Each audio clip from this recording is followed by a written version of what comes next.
अस्सलाम वालेकुम जी, मैं हूं अदील राज। आप देख रहे हैं मेरा यूट्यूब चैनल। सबसे पहले तो सब्सक्राइब ज़रूर कीजिएगा और फीडबैक आपने अपना ज़रूर देना है।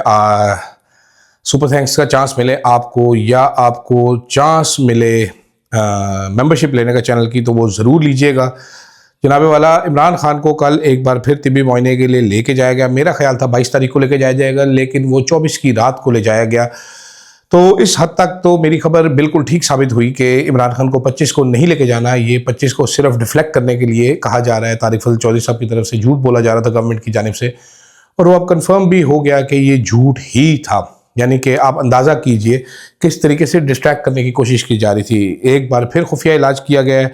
ख़ानदान बेखबर रहा, मुलाकातें बंद। इमरान खान की बहन आज नाले में गिरकर ज़ख्मी हो गई। किस कदर ये ख़ानदान जो है वो कुर्बानियाँ दे रहा है और ज़िल्लत इनको दिखाई जा रही है, ये तारीख में याद रखेगा। फिर बात करेंगे जनाब पार्टी के अंदर क्या बगावत हो रही है, कोई नया धड़ा बन रहा है, गौर साहब क्या करना चाह रहे हैं, इस पर भी बात करेंगे। और आलू से यूएन तक का सफ़र, ये आलू की कहानी आपको बताएंगे। अच्छा, कल जब इमरान खान को ले जाया गया पिम्स, तो हैदर सईद नाम के एक नौजवान हैं जो कि इमरान खान को अपना मुर्शिद मानते हैं और तहरीक इंसाफ के हर जगह पे हर एहतजाज में पहुंचे होते हैं। वो गिरफ्तार भी किए जा चुके हैं, उनकी वालिदा हैं वो भी गिरफ्तार हो चुके हैं, उनके वालिद साहब भी गिरफ्तार, और हर जगह पे ये साहब पहुंच जाते हैं।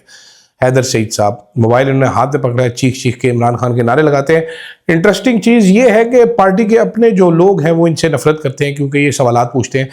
एक से ज़ायद मरतबा इनकी लड़ाई हो चुकी है।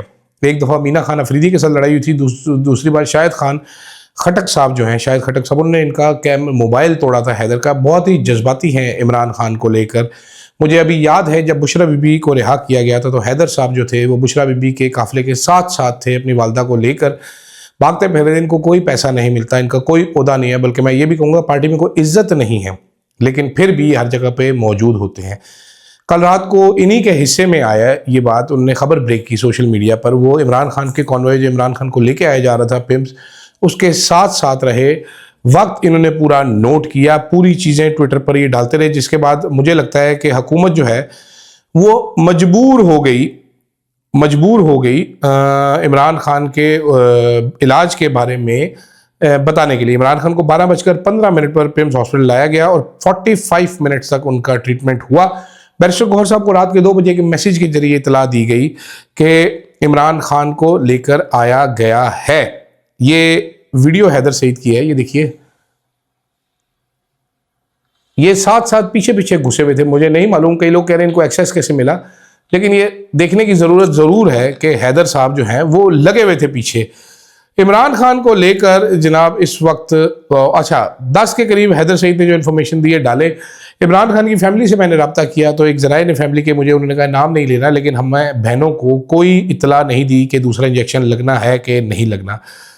जो पिम्स हॉस्पिटल ने प्रेस रिलीज जारी की है वो ये है कि पिछली बार उम्र 73 थी, इस बार उन्होंने कहा इमरान खान न्याजी उम्र 74 को 24 फरवरी को आंखों के इलाज के फॉलोअप की गर्ज से पिम्स लाया गया, जहां उन्हें NTVIJF इंट्रा वेट्रल इंजेक्शन की दूसरी डोज दी गई। प्रोसीजर से कबल माहिरीन पर मुश्तमिल एक बोर्ड ने इनका मुआयना किया जिसमें कंसल्टेंट कार्डियोलॉजिस्ट शामिल थे।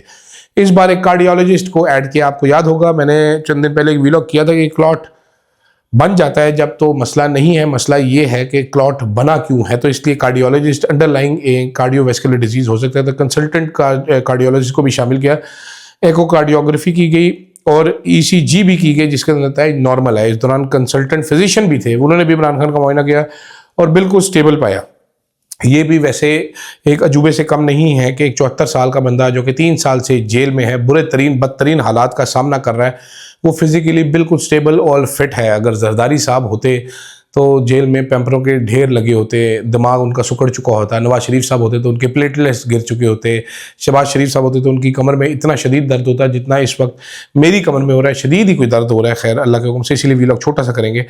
उन्होंने ये भी बताया कि इमरान खान से रजामंदी हासिल की है। नॉर्मली प्रिजनर्स की फैमिली से रजामंदी हासिल की जाती है, फिर ऑपरेशन थिएटर में मयारी मॉनिटरिंग एहतियाती तदबीर प्रोटोकॉल के तहत कंसल्टेंट ऑफ थल्मोलॉजिस्ट और कंसल्टेंट वेट्रो रेटिनल सर्जन पिम्स और अलशफाई ट्रस्ट की ज़रिए करने में माइक्रोस्कोपी की रहनुमाई से। अब इस बार डिटेल में डालें। क़याम के दौरान इमरान खान प्रोसीजर से पहले, दौरान और बाद तमाम मराहल में वाइटल साइंस के एतबार से स्टेबल रहे। बाद में इन्हें निगहदाश्त की हदायत दी, यानी ये कितने स्टूपिड है कि जेल में एक बंदा बैठा है, उसको हदायत दे रहे हैं आपने ये खाना है, ये नहीं करना, फॉलोअप के मशवरे भी आपने दे दिया और मुतलका दस्तावेजात के साथ डिस्चार्ज कर दिया। इस बारे में उन्होंने ये भी ऐड किया कि हमने सारे दस्तावेजात जो हैं जी इमरान खान के हवाले कर दिए हैं। ठीक है, माशाल्लाह माशाल्लाह।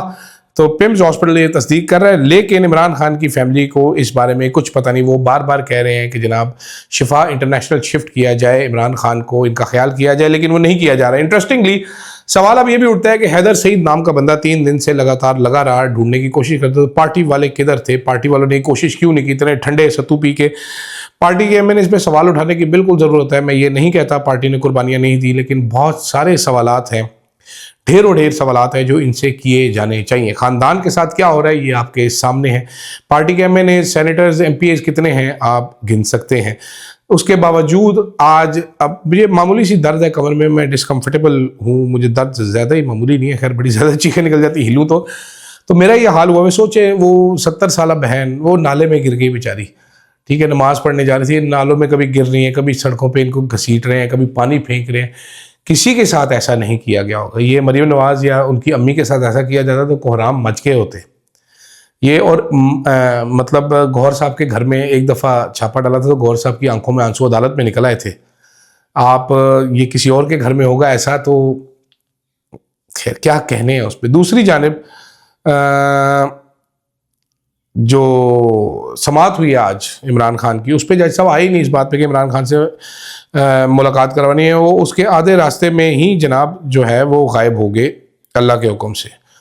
अंसार अब्बासी साहब ने दूसरी तरफ अपनी रवायत बरकरार रखी है और एक फुद्दू सी स्टोरी लगाई है। उन्होंने कहा जी कि जो चेयरमैन तहरीक इंसाफ है गौहर खान, उन्होंने सुहेल अफरीदी को एक मुतनाज़ा मनसूबे यानी कि इमरान खान रिहाई फोर्स कायम करने से रोकने के लिए मुदाखलत की है। और उन्होंने कहा है कि सीनियर रहनुमाओं ने मुदाखलत की है जब वज़ीर आला ने जेल में कैद इमरान खान को रहनुमाई के लिए। उन्होंने कहा जी एक बेसिकली ये मखसूस फेस, ये मिलिटेंट विंग से इसको किया जा रहा है कि ऐसे ग्रुप का जिसको फोर्स ना कहा जाए इसको, और सियासी मकासद के लिए हलफ लिया जाए तो उसे गैर कानूनी तस्वुर किया जाएगा। अब मैं आपको इसका बैकग्राउंड बताता हूँ। आपको याद होगा इमरान खान को हटाया गया, मुराद सईद साहब ने हलफ लेना शुरू किए थे जलसों में, फिर इमरान खान ने भी हलफ लिया था। तो उस वक्त आर्मी चीफ था जनरल बाजवा जो आज MH हॉस्पिटल में पड़ा हुआ है। उसने धमकी बाकायदा मुराद सईद को भिजवाई थी कि ये हलफ शलफ दोबारा लिए तो तुम्हें भी सेट कर दिया जाएगा। ये मैं आपको कुछ इन्फॉर्मेशन दे दूंगा। अच्छा जई साहब इन सब ने कहा कि कोई फोर्स शोर्स नहीं की, सियासी हम मांगी, सियासी हल्कों से तजावीज़ को संजीदा लिया जाए। लेटर पर पूरी एक स्टोरी जो कि बयानिया है वो भी जनाब बेची गई है। अब देखते हैं सुहेल अफरीदी साहब क्या करते हैं क्या नहीं करते इस मामले के ऊपर। ज़्यादा मैं बात नहीं करना चाहता अभी, मैं बाद में आपको इसके बारे में कुछ डिटेल बताऊँगा। दूसरी जानिब जनाब पाकिस्तान जो है उन्होंने, क्योंकि हम तरक्की की नई राहों पर पहुँच गए हैं, तो आलू हमारे जो हैं जी टगे टोकरी हुए पड़े। कौमी असम्बली की कायमा कमेटी बराए नेशनल फूड एंड सिक्योरिटी में बताया गया कि आलू का बुरान इस वजह से है कि पैदावार एक तो ज़्यादा हुई है और हमारे पास रास्ता ही नहीं आलू को भेजने के लिए। इस साल आलू की पैदावार 12 मेट्रिक मिलियन टन थी, पिछले साल 8 से 10 होती थी, 4 मेट्रिक मिलियन टन का सरप्लस है। तो इन्होंने कहा जी आलू को ज़ख़ीरा कर लिया। हुआ क्या है बेसिकली अस्करी हकाम ने हमें बताया कि हमें कोई नुकसान नहीं है, बॉर्डर बंद करने का अफगानी रुल के रह गए हैं। लेकिन अब पता चल रहा है कि आलू का जो किसान है जिसने आलू पैदा किया है वो बेचारा खुद आलू होकर रह गया। उसके पास मशरिक़ वस्ता सेंट्रल एशियन कंट्रीज़ को जो हम अफगानिस्तान के ज़रिए सप्लाई करते थे उसका रास्ता कोई नहीं रह गया, तो आलू हमारे पास ही पड़ा है। हालांकि मरीम नवाज़ ने ढूंढा था कि आलू को हम दुनिया में किधर भेजेंगे, लेकिन 5 रुपये किलो आलू रुल रहा है इस टाइम, इसको दुनिया में कहाँ भेजा जाएगा मुझे ये नहीं समझ आ रही। तो अफगानिस्तान के साथ हमारा पंगा है जी, हमने अफगानिस्तान को तुन के रख देना है। ठीक है, हमने इनको छोड़ना नहीं है, लेकिन अपने आप को जो नुकसान हो रहा है वो हमें समझ नहीं आ रहा। दूसरी तरफ एक समी यूसुफजई साहब हैं, ये पाक अफगान को कवर करते हैं, अफगानिस्तान में भी होते हैं ये। इन्होंने एक रीजनल पर्सपेक्टिव पोस्ट किया। इन्होंने एक हाई रैंकिंग UN ऑफिसर से बात की है जो कि काबुल में पोस्टेड है। उसका कहने के मुताबिक बड़ी इंटरेस्टिंग चीज़ है ये, मैं आपको जो बता रहा हूँ कि पाकिस्तान के पास मिलिट्री कैपेबिलिटी है कि वो एयर स्ट्राइक्स अफगानिस्तान में भी करें, इंडिया में भी करें, ईरान में भी कर सकता है, लेकिन इंटरनली जो स्ट्रगल है वो मिलिटेंसी की वो ख़त्म ही नहीं होने पा रही। बलूचिस्तान में फाटा में जो मिलिटेंसी है वो कह रहे हैं बलूचिस्तान में इंसर्जेंसीज है और एरियाज नॉन गो जोन बन चुके हैं, नो गो एरियाज। उन्होंने कहा जी अफगानिस्तान के पास कोई एयर पावर नहीं है, लेकिन पहली बार 1979 के बाद पहली बार पूरी टेरिटरी एक ही सिंगल सेंट्रल अथॉरिटी के कंट्रोल में। समीर साहब लिखते हैं कि यूएन के जो सीनियर तरीन अफसर हैं अफगानिस्तान में काबुल में भेजते हैं, उन्होंने कहा है ये एक क्रूशल रीजनल रियलिटी को उठाता है। वो ये है कि military strength automatically internal stability की गारंटी नहीं देती। उन्होंने कहा जी पाकिस्तान को अपनी अप्रोच को रीथिंक करना पड़ेगा, दोबारा सोचना पड़ेगा कि पहले भाईजान अपना हाउस इन ऑर्डर करें, फिर आप बॉर्डर से बाहर प्रोजेक्ट करें कि हमारे में इतनी ताकत है। अफगानिस्तान को रोजाना भी आप बम मारते रहेंगे तो टीटीपी और बीएलए के अटैक्स कम नहीं होंगे।